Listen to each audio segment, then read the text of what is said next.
Духа сүресі. Рахман, әрі аса рақымды Алланың атымен бастаймын.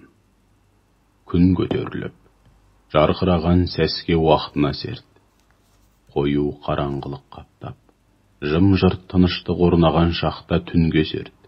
Уа Мұхаммед, Раббың сені тастап кетпеді.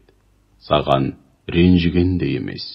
Әлбетте сен үшін әр кез әр істің ақыры басынан әлде қайда қайырлы.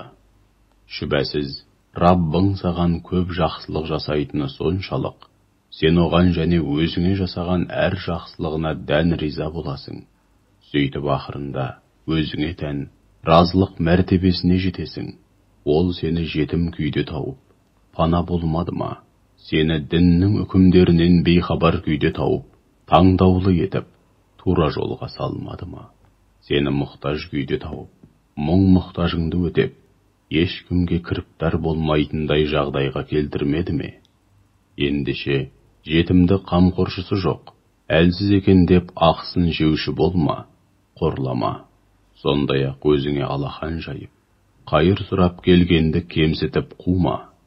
Раббыңның әр нығметін шүкіршілікпен жадыңда ұста, және өзгелерге айтып жүр.